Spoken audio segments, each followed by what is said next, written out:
नमस्कार, मी विवेक गवळी. एस न्यूजमध्ये आपलं स्वागत. सविस्तर बातम्यांपूर्वी एक नजर टाकूयात ठळक घडामोडींवर. सतेज कृषी प्रदर्शन पाहण्यासाठी तुडुंब गर्दी. 314 किलो वजन असलेल्या आणि 2 फूट 8 इंच उंचीच्या राधा मशीन घातली सर्वांना भुरळ. 3 दिवसात 6 कोटींची उलाढाल.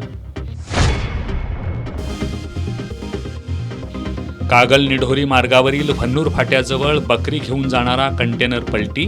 200 बकऱ्या मृत्युमुखी. आगामी स्थानिक स्वराज्य संस्थांच्या निवडणुकीत जातीयवादी पक्षांबरोबर न जाता जनशक्ती महासंघ हा महाविकास आघाडीचा घटक पक्ष म्हणूनच राहणार. महासंघाच्या बैठकीत निर्णय. इचलकरंजीतील भोनेमाळ परिसरातल्या तरुणाचं अपहरण करून निर्घृण खून केल्याप्रकरणी दोघांना 5 दिवसांची पोलीस कोठडी, तर अल्पवयींची बाल सुधारगृहात रवानगी. आणि KSA तर्फे आयोजित शाहू छत्रपती फुटबॉल लीगमध्ये फुलेवाडी संघाची पाटाकडील ब संघावर एकतर्फी मात. हे आहे GTPL SPN डिजिटल नेटवर्क आणि आपण पाहत आहात चॅनल एस.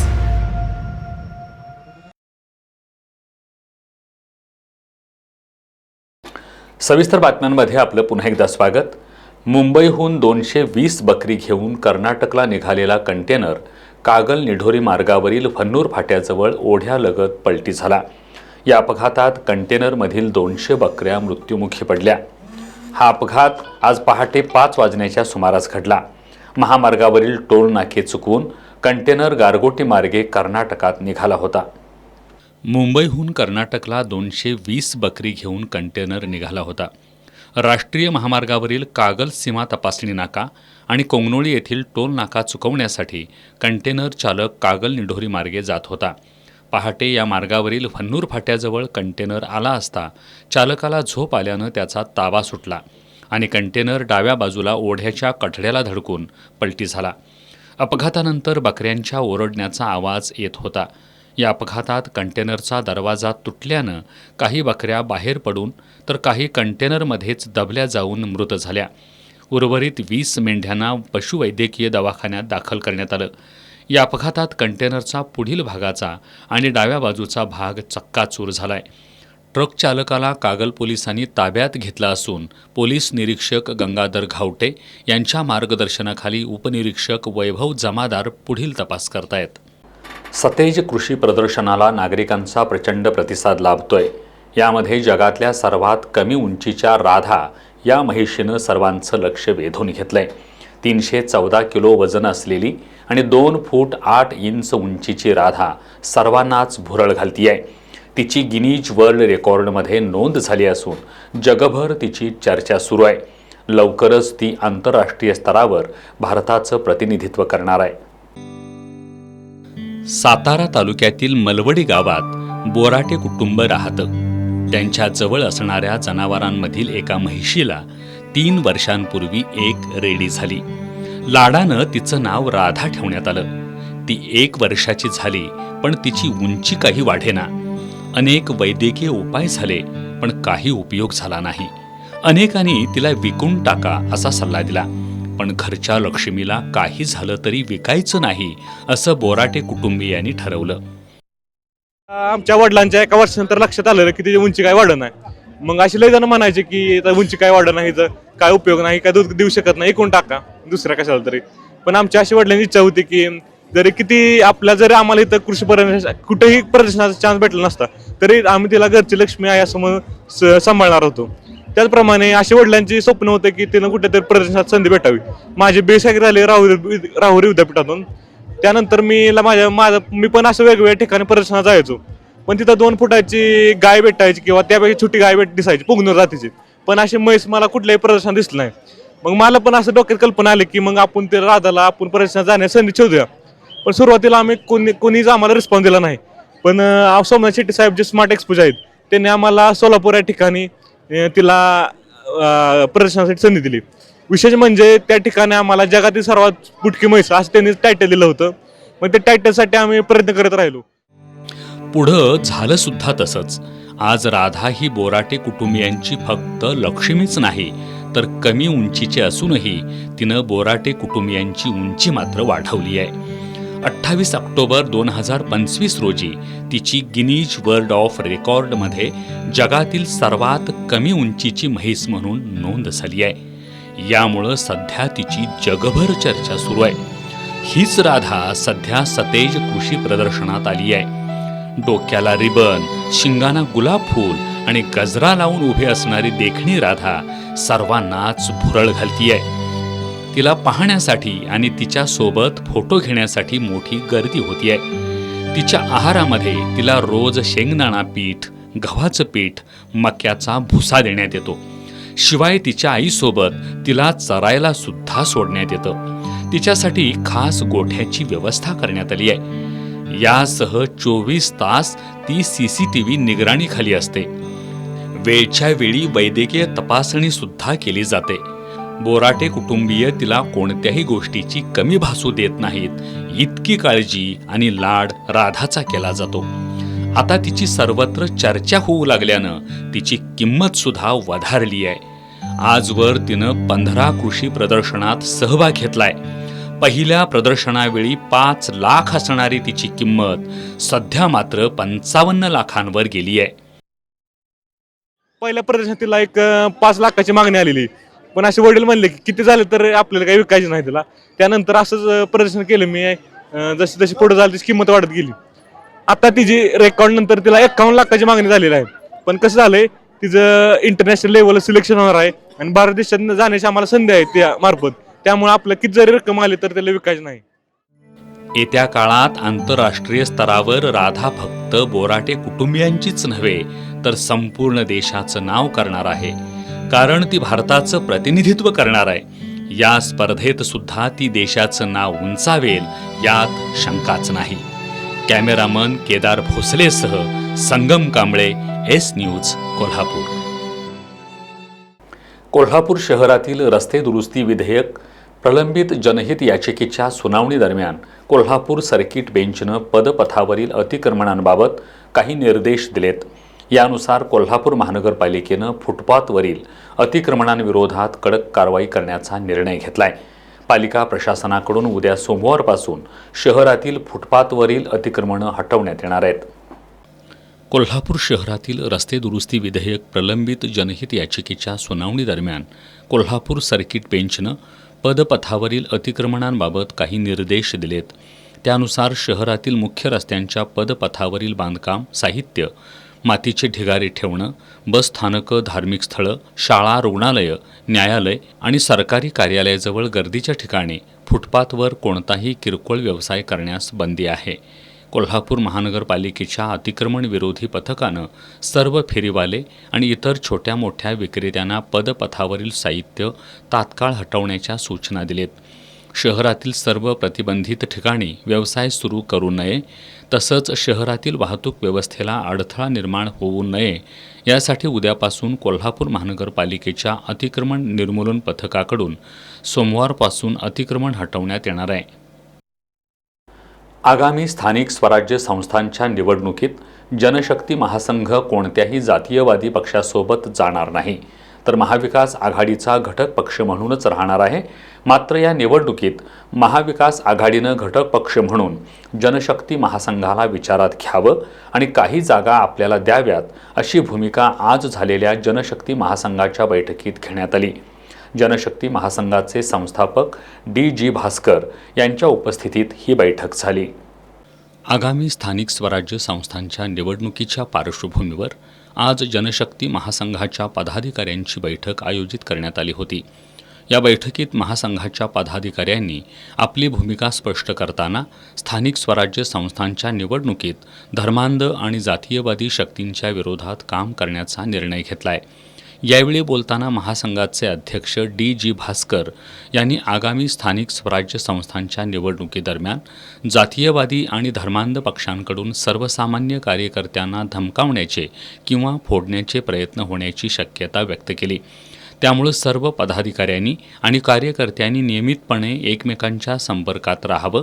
महासंघाच्या माध्यमातून आपण वेळोवेळी केलेल्या आंदोलनाची माहिती सर्वसामान्यांना करून द्यावी, आपली एकजूट कायम ठेवावी. तसंच स्थानिक स्वराज्य संस्थांच्या निवडणुकीत महाविकास आघाडीचा घटक पक्ष म्हणून आघाडीच्या उमेदवारांना सहकार्य करण्याचं आवाहन त्यांनी केलं. आगामी निवडणुकीत घटक पक्ष म्हणून जनशक्ती महासंघाला काही जागा देखील मिळाव्यात, अशी मागणी D.G. भास्कर यांनी केली आहे.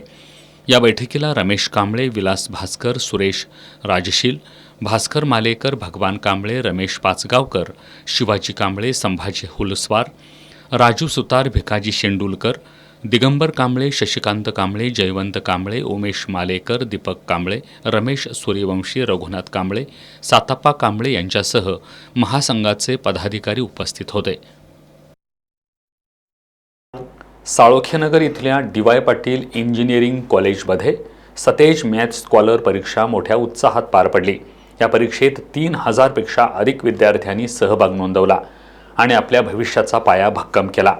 या परीक्षेचा आम्हाला भविष्याच्या दृष्टीनं फायदा झाल्याच्या प्रतिक्रिया यावेळी विद्यार्थ्यांनी व्यक्त केल्या.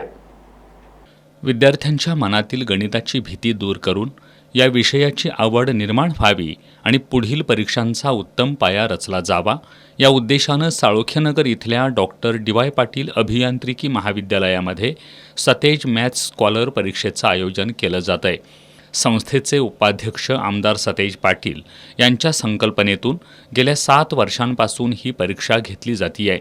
आज डॉक्टर D.Y. पाटील अभियांत्रिकी महाविद्यालयामध्ये आयोजित केलेल्या या परीक्षेसाठी राधानगरी, गारगोटी, पन्हाळा, कागल, शाहूवाडी, गडिंग्लज, आजरा, चंदगड, भुदरगड, इचलकरंजी आणि कोल्हापूर शहरातून 12वी विज्ञान शाखेतील 110 महाविद्यालयामधून 3,285 विद्यार्थ्यांनी सहभाग घेतला होता. नोंदणी न केलेल्या विद्यार्थ्यांना परीक्षेदिवशी महाविद्यालयामध्ये थेट नाव नोंदणी करण्याची सुविधा उपलब्ध करून देण्यात आली होती. संपूर्ण जिल्ह्यातून विद्यार्थ्यांना प्रवासाच्या सुविधेसोबतच भोजनाचीही व्यवस्था करण्यात आली होती. या परीक्षेत सहभागी झालेल्या विद्यार्थ्यांना 12वी परीक्षेनंतर होणाऱ्या MHT, CET क्रॅश कोर्सला सहभाग नोंदवण्यासाठी मदत होणार आहे. ही परीक्षा 12वी बोर्ड, CET आणि JEE परीक्षेसाठी सुद्धा उपयुक्त ठरणार आहे. यावेळी परीक्षेसाठी आलेल्या विद्यार्थ्यांना परीक्षेनंतर IITच्या तज्ज्ञ प्राध्यापकांकडून मार्गदर्शन करण्यात आलं. तसंच गणित विषयाला उपयुक्त अशा नोट्सही देण्यात आल्या.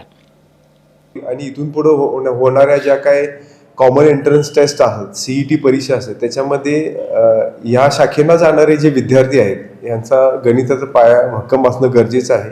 याच धर्तीवर आपण ही परीक्षा गेले कित्येक वर्ष घेत आहोत. आज NEP नुसार, नवीन शैक्षणिक धोरणानुसार कौशल्य तसेच विविध क्षेत्रामध्ये काम करण्यासाठी आपल्याला गणित आणि यासारख्या असणारे बाकीचे जे विषय आहेत त्याच्यामध्ये प्रावीण्य असणं गरजेचं आहे. ते ओळखून आम्ही इंजिनिअरिंग कॉलेजमध्ये सातत्याने ही परीक्षा घेत आहोत. विविध भागातून, अगदी वेगवेगळ्या तालुक्यातून आणि जिल्ह्यातून 3,000 विद्यार्थी आज आपल्याकडे इथे येत आहेत. त्याच्यापेक्षा जास्त विद्यार्थी अजूनही सुरू आहेत. तर मी प्रथमतः आमच्या मॅनेजमेंटचे, आमचे उपाध्यक्ष आमदार सतेज बंटी पाटील साहेब यांचं मी मनापासून अभिनंदन आणि आभार मानतो की त्यांनी ही परीक्षा एक 7 वर्षापूर्वी त्यांच्या संकल्पनेतून ह्या परीक्षेचा सुरुवात आम्ही केली आणि आजही आम्ही ती यशस्वीरित्या पार पडत आहोत. परीक्षेतील प्रश्नांबाबत विविधता, परीक्षेतील काठिण्य पातळी आणि परीक्षेच्या आयोजनाबद्दल विद्यार्थ्यांनी समाधान व्यक्त केलं. ही संधी उपलब्ध करून दिल्याबद्दल विद्यार्थी आणि शिक्षकांनी D.Y. पाटील ग्रुपचे आभार मानले. एक्झामसाठी बसलो होतो. हा एक्सपिरियन्स आमच्यासाठी खूपच छान होता. Plus D.Y. पाटील कॉलेजनं आमच्यासाठी बससुद्धा अरेंज केल्या होत्या, म्हणजे तिथपर्यंत येण्यासाठी. प्लस ह्या कॉलेजचा कॅम्पस खूप छान आहे. प्लस आम्ही ह्या कॉलेजच्या कॅम्पसमधील वेगवेगळ्या स्टाफला भेटलो, स्टाफला व्हिजिट केली. तो स्टाफ ते खूप छान आहे. प्लस ह्या कॉलेजमधील बॅचेस, वेगवेगळ्या फॅकल्टीज त्या पण खूप छान आहेत. प्लस हा कॅम्पसही आम्हाला खूप आवडला. आम्हाला हा कॉलेज ओव्हरऑल आम्हाला हे कॉलेज खूप छान आवडलं. D.Y. पाटील कॉलेजचं खूप खूप आभार. आम्हाला ह्या एक्झामसाठी तुम्ही इन्व्हिटेशन केलं. थँक्यू. आजची ही सतेज मॅथ्स स्कॉलर एक्झाम अत्यंत चांगल्यारीत्या इथं त्यांनी नियोजन केलेलं होतं. हा पेपर जो CET आणि JEEच्या अनुषंगाने काढला होता तो एकदम त्याची डिफिकल्टी लेवल पण त्या अनुसार होती, पण चांगली होती. आमच्या अभ्यासानुसार आम्हाला थोडं कमी वाटलं, पण ही जी एक्झाम होती ती एकदम भारी कंडक्ट केलेली आणि यातून खूप चांगलं शिकायला मिळालं व पुढंसुद्धा याचा आम्हाला भविष्यात उपयोग होईल. व इथलं बाकीचं सुद्धा मॅनेजमेंट, रूम्स व इतर गोष्टीसुद्धा चांगल्या त्याने अरेंज केलेल्या होत्या. धन्यवाद. DYPने ही जी टेस्ट ऑर्गनाईज केली मॅथ्सची, ती आम्हाला CETमध्ये व आमच्या बोर्ड एक्झामला सुद्धा खूप उपयोगी ठरणार आणि त्याने आम्हाला हे व्यासपीठ उपलब्ध करून दिलं, त्यासाठी मी खूप थँकफुल आहे. माननीय आमदार बंटी पाटील साहेब यांच्या संकल्पनेतून हे जे राबवलं गेलेलं आहे ते ग्रामीण भागातील विद्यार्थ्यांच्यासाठी उपयुक्त तर आहेच, पण गणिताविषयीची रुची वाढवण्यामध्ये, गणिताविषयी असणारा मनामध्ये न्यूनगंड कमी करण्यामध्ये ह्या विद्यार्थ्यांना नक्कीच फायदा होतो आहे. DYP ग्रुपनं ह्या विद्यार्थ्यांना ज्ञान करण्यासाठी गाडी पाठवण्यापासूनची व्यवस्था अत्यंत उत्कृष्टपणे मायक्रो लेवलचं नियोजन करून ह्या विद्यार्थ्यांच्यासाठी एक व्यासपीठ निर्माण केलेलं आहे. त्याच्याबद्दल मी DYP ग्रुपची आभारी आहे. धन्यवाद. DYP ग्रुपचे कार्यकारी संचालक डॉक्टर अनिलकुमार गुप्ता यांनी परीक्षास्थळी भेट देऊन शुभेच्छा दिल्या. तसंच सायन्स कॉलेज प्रतिनिधींशी संवाद साधून उपक्रमाला सहकार्य केल्याबद्दल आभार मानले.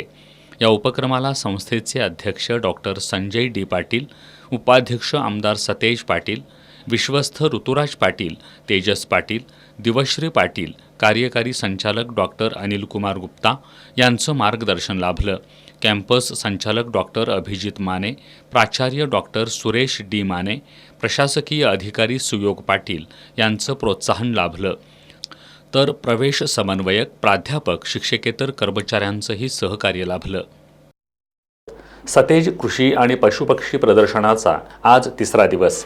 या प्रदर्शनात सर्वात कमी उंचीची राधा म्हैस, 20 इंची बोकड, 6 किलो वजनाचा कोंबडा, सुलतान आणि युवराज रेडा, वेगवेगळ्या जातीचे घोडे तसंच बैलांनी सर्वांचं लक्ष वेधून घेतलंय.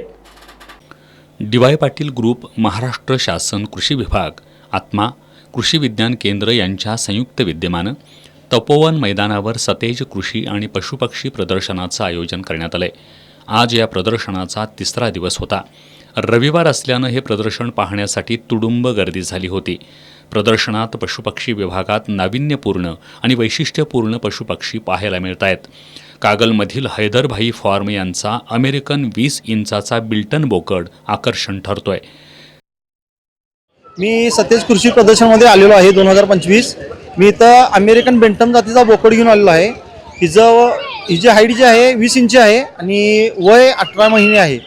आणि त्याचबरोबर कोलंबियन ब्रह्मा जातीचा 5 किलोचा कोंबडा घेऊन आलेलो आहे. तिची हाईट 20 इंची आहे. आणि हेडजॉग जातीचा उंदीर पण घेऊन आलेलो आहे. आणि मकाऊ जातीचा जो मोठा पोपट असतो तो पण घेऊन आलेलो आहे. ब्ल्यू गोल्ड मकाऊ जातीचा पोपट घेऊन आलेलो आहे. आकर्षक रंगातील आणि विविध जातीचे पक्षी पाहता क्षणी मनाला भुरळ घालतायत.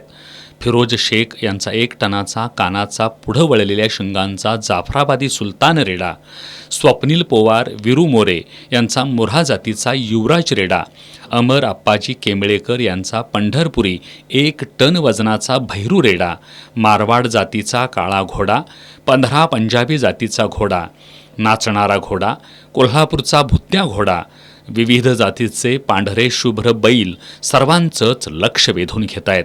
प्रदर्शनातील तांदूळ महोत्सव, कडधान्य महोत्सव, घरगुती उपयोगी वस्तू, खाद्यपदार्थ, मसाले आदींच्या स्टॉलवरही मोठी गर्दी होती आहे. कोल्हापूरकरांसाठी हे प्रदर्शन जणू पर्वणी ठरतंय. गडमुळशिंगीमधील महावितरणचं कार्यालय स्थलांतरित करण्यात येऊ नये अशी मागणी करवीर तालुका शिवसेना ठाकरे गटाने केली आहे. महावितरणचे उपकार्यकारी अभियंता रोहित कुलकर्णी यांना या मागणीचं निवेदन देण्यात आलं आहे. करवीर तालुक्यातील गडमुळशिंगी इथं महावितरणचं कार्यालय आहे. मात्र हे कार्यालय अन्यत्र स्थलांतरित करण्यात येणार आहे. हे कार्यालय स्थलांतरित केल्यास स्थानिक नागरिकांची गैरसोय होणार आहे. या पार्श्वभूमीवर करवीर तालुका शिवसेना ठाकरे गटाच्या शिष्टमंडळानं हे कार्यालय स्थलांतरित करू नये अशी मागणी केली आहे. महावितरण कंपनीचे उपकार्यकारी अभियंता रोहित कुलकर्णी यांना या मागणीचं निवेदन देण्यात आलं. यावेळी तालुका प्रमुख राजू यादव, पोपट दांगट, राहुल गिरुले, अजित नेरले, आनंदा मेंगाने, उत्तम जाधव, गणेश चावरे, संभाजी दांगट, शेखर शिरगावकर, अजित पाटील, सदाशिव माने, योगेश लोहार, पोपट पाटील, संतोष कुलकर्णी आदी उपस्थित होते. गार्डन्स क्लब आणि कोल्हापूर महानगरपालिका यांच्या संयुक्त विद्यमानं महावीर उद्यानात आयोजित केलेल्या 55व्या पुष्प प्रदर्शनाला उत्स्फूर्त प्रतिसाद मिळाला. या प्रदर्शनाबरोबरच फुलांच्या विविध स्पर्धा, कार्यशाळा आणि व्याख्यानाचं आयोजन करण्यात आलं होतं. गार्डन्स क्लब आणि कोल्हापूर महानगरपालिका यांच्या संयुक्त विद्यमानं महावीर उद्यानात 55व्या पुष्प प्रदर्शनाचं आयोजन करण्यात आलं होतं. या प्रदर्शनात गुलाब, झेंडू, निशिगंध, जरबेरा यासह विविध फुलांच्या दुर्मिळ आणि आकर्षक जाती मांडण्यात आल्या होत्या. प्रदर्शनात स्किट स्पर्धा, तरुणांच्या कल्पनाशक्तीचा आविष्कार असलेल्या बोटॅनिकल फॅशन शो तसंच लहान थोरांसाठी चित्रकला स्पर्धेनं सर्वांचं लक्ष वेधलं.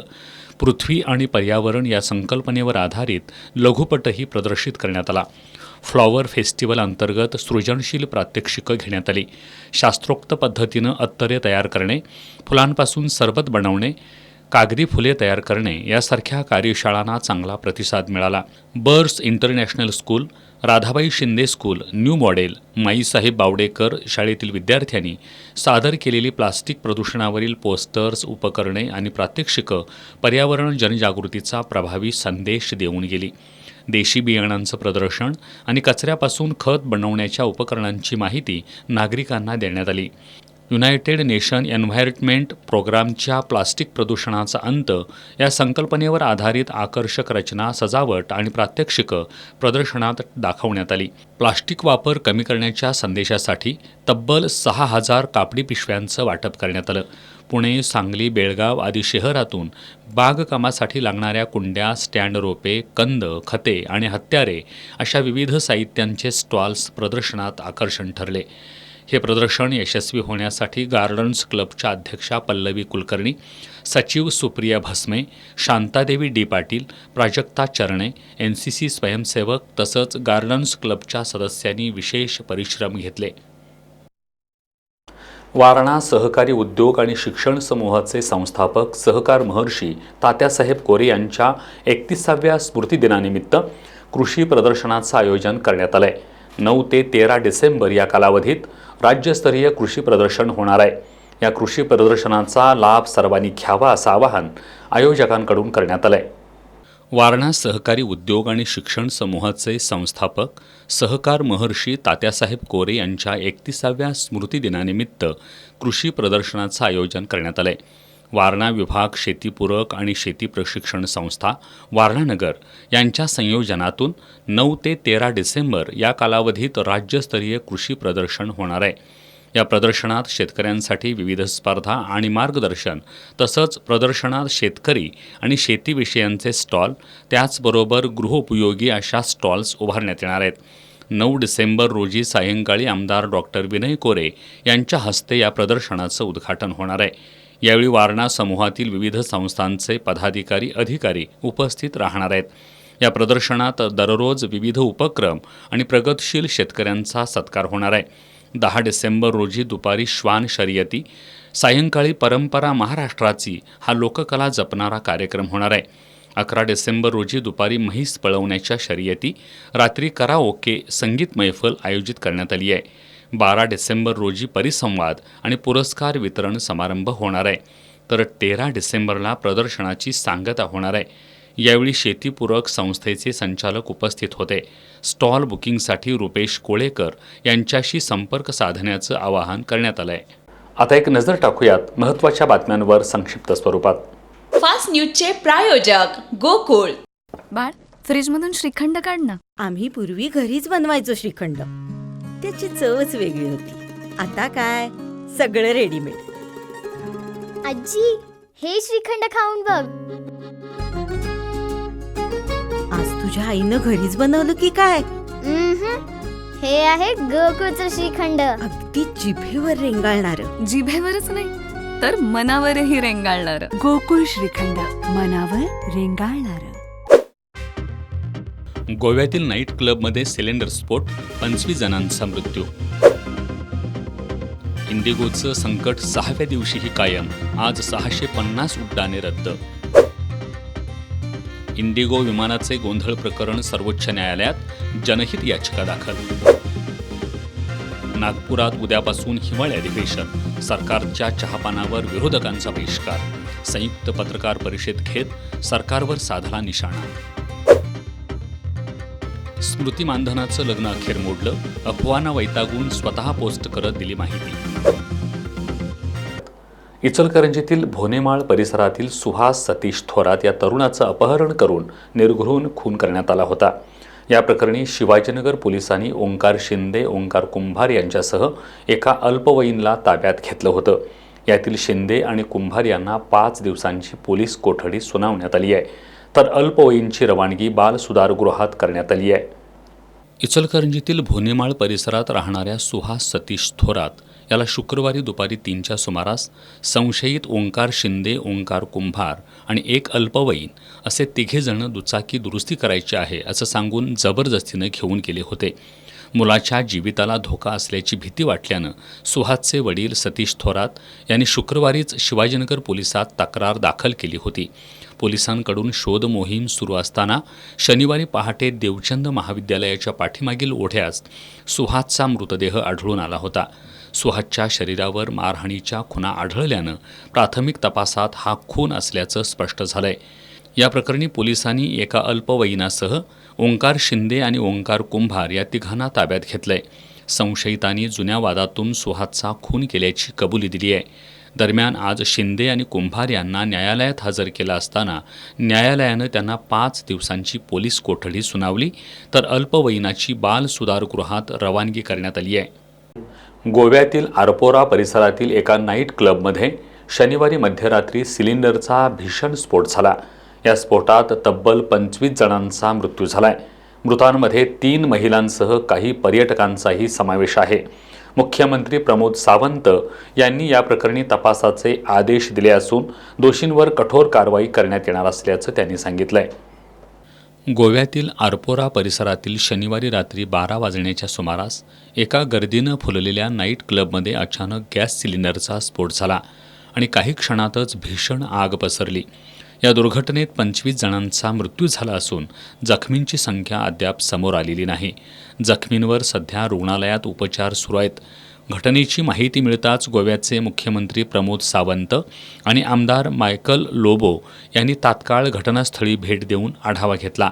मृतांमध्ये 3 महिला आणि पर्यटकांचा समावेश असल्याचे मुख्यमंत्र्यांनी सांगितले. अग्निशमन दलाच्या गाड्यांनी आग नियंत्रणात आणली असून संपूर्ण परिसर सध्या सील करण्यात आलाय. प्राथमिक चौकशीत क्लबनं अग्निसुरक्षा आणि इमारत नियमांचं पालन केलं नसल्याची गंभीर बाब समोर आली आहे. फॉरेन्सिक पथक आगीबाबतची कारणं शोधणार आहे. दरम्यान मुख्यमंत्री सावंत यांनी दोषींवर कायद्यानुसार कठोर कारवाई करण्यात येईल आणि कोणत्याही प्रकारचा निष्काळजीपणा सहन केला जाणार नाही असं म्हटलंय.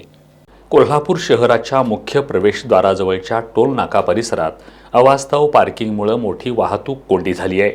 या ठिकाणी मुख्य चौकातून बापट कॅम्प, जाधववाडी आणि कदमवाडीला जाताना वाहनधारकांना जीव मुठीत घेऊन रस्ता पार करावा लागतोय. जुन्या नाक्यासमोर असलेल्या खाद्यपदार्थांच्या टपऱ्या आणि रस्त्यावरील वाहनांचं पार्किंग यामुळं सकाळी आणि सायंकाळी या ठिकाणी वाहतुकीची कोंडी होतीये. या गंभीर प्रश्नाकडे पोलीस प्रशासन दुर्लक्ष करत असल्याचा आरोप कोल्हापूर शहर आणि जिल्हा नागरी कृती समितीने केलाय. येत्या 8 दिवसात याबाबत आवश्यक ती कार्यवाही केली नाही तर जिल्हा पोलीस प्रमुखांच्या कार्यालयासमोर निदर्शनं करण्याचा इशारा कृती समितीचे अशोक पवार आणि रमेश मोरे यांनी दिलाय. करवीर तालुक्यातील पाडळी खुर्दमधील CPR कॉलनीत बंद बंगला फोडून चोरट्यांनी 4.25 लाखांचे दागिने लंपास केलेत.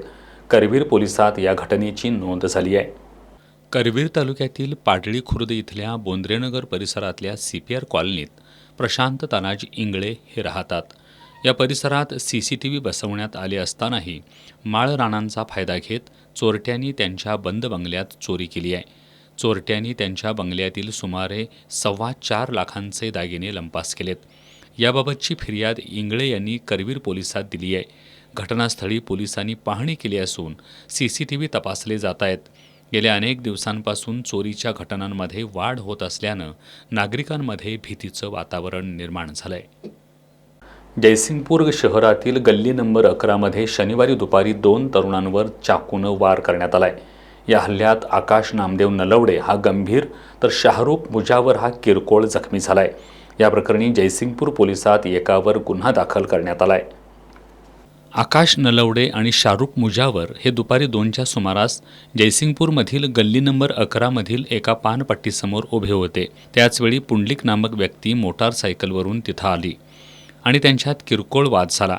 या वादानंतर त्या व्यक्तीनं अचानक दोघांवर चाकूनं वार केले. या हल्ल्यात आकाश नलवडे गंभीर जखमी झालाय तर शाहरुख मुजावर हा किरकोळ जखमी झालाय. ही संपूर्ण घटना जवळील CCTV कॅमेऱ्यात कैद झाली आहे. या प्रकरणी जयसिंगपूर पोलीस ठाण्यात गुन्हा दाखल झाला असून अधिक तपास सुरू आहे. कागल तालुक्यातील नानीबाई चिखली येथील डॉक्टर बाबासाहेब आंबेडकर विद्यामंदिरात महापरिनिर्वाण दिनानिमित्त विविध उपक्रम आयोजित करण्यात आले होते. मुलांची भाषणं, स्पर्धा आणि वृक्षारोपणातून डॉक्टर आंबेडकर यांच्या विचारांना अभिवादन करण्यात आलं. कागल तालुक्यातील नानीबाई चिखली येथील डॉक्टर बाबासाहेब आंबेडकर विद्यामंदिरात महापरिनिर्वाण दिनानिमित्त विविध उपक्रम आयोजित करण्यात आले होते. यावेळी डॉक्टर बाबासाहेब आंबेडकर आणि गौतम बुद्ध यांच्या प्रतिमांचं पूजन सरपंच युवराज कुंभार, माजी सैनिक महादेव कांबळे, माजी सरपंच अल्लाबक्ष सय्यद, व्यवस्थापन समिती अध्यक्ष दादासू चिखलीकर, पोलीस पाटील अमृता कांबळे आणि आपचे जिल्हाध्यक्ष अरुण गळतगे यांच्या हस्ते करण्यात आलं. गजानन कांबळे यांनी बौद्ध वंदना सादर केली. यानंतर शाळा परिसरात अरविंद पाटील, डॉक्टर अजय चिखलीकर, विशाल चिखलीकर, ओमाजी कांबळे, गजानन कांबळे यांच्या हस्ते वृक्षारोपण करण्यात आलं. पर्यावरणप्रेमी शिक्षक नामदेव चौगुले यांनी शाळेला संविधानाची प्रत भेट दिली.